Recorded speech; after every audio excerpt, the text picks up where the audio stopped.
and did not want to pay university accommodation. So it was the child who came to find the mother to ask if they could live with the mother to attend university.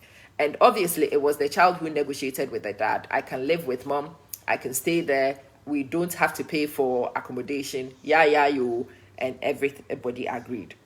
When the first child came, the other children came to visit the first child, and I'm very sure they surveyed the life she has. Or maybe it was the first child reporting back, hey, mom does this. Hey, mom provides this. Hey, life here is good, better than what dad had. The children chose to go with dad because dad could give them a better life. But the same children finally chose, and one after the other returned to the mother. Yeah. As I speak to you, the elder one is graduated, but the other two live in the house, and custody was not something she even needed to go fight. How can I make the most of this, and how can I be better because of this, is the question you ask yourself.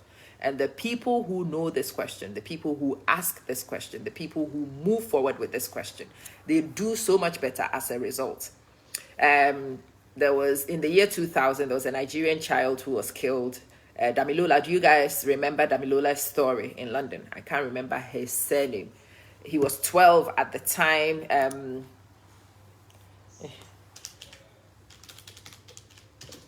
I will find the name for you. Damilola Taylor. That was his name. Damilola Taylor was killed in South London. He was killed in a lift. Nasty, nasty event. Damilola is not the only person who has been killed by knife crime. Damilola was killed, and his parents realized that their kid had died.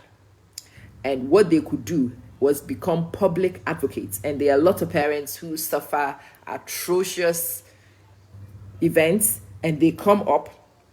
And I remember Damilola's parents, before they passed, had all become influential people, but they were normal people in the community before this happened. They became strong voices. They started a foundation. They were working to try and help with knife crime and with the rehabilitation of children. And yes, hey, Ama, Medofo, good morning. Yes.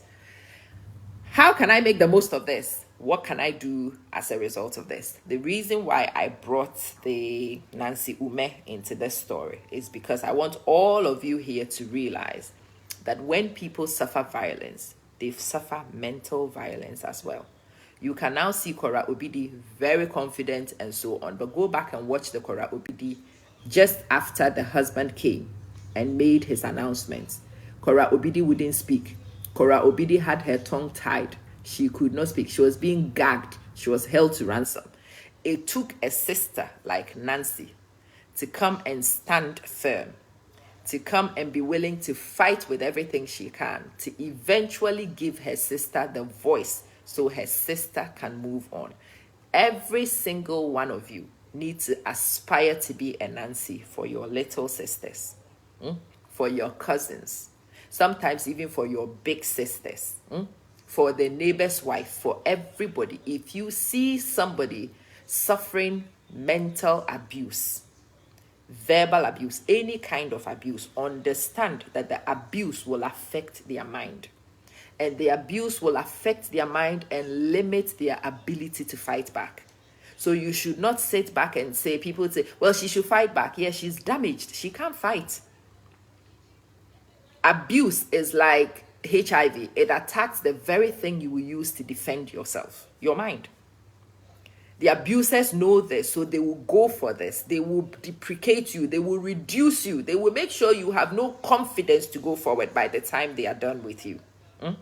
When a proper abusive person decides to get on your case, by the time they are done, you are a shell. You are a carcass. You can't fight back.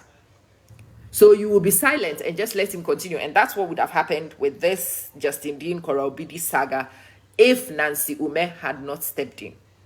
If Nancy had not stepped in, Cora would have been here trying to play good woman. I don't want to offend people. I don't want people to say anything. I won't say anything. If I'm quiet, maybe he will stop. If I'm quiet. No.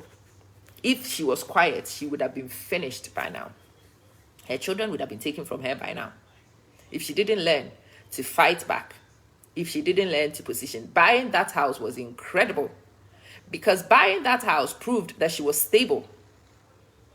If it went to any judge for a custody, she had put herself in contention. The guy was very clever, you know. So very soon afterwards, Cora moved on to a little pathetic one-bedroom. He moved on to the bigger apartment. All those things, superficially, say to anybody who's weighing, who actually has stability to give. In the early days, if any judge had seen their situations and they were looking to take custody to give to anybody, they would have given it to the guy. It would have gone to the guy by default. To try and fight back, she needed to establish a little bit of stability. And yes, owning your house, owning good accommodation will suggest that you are rock solid.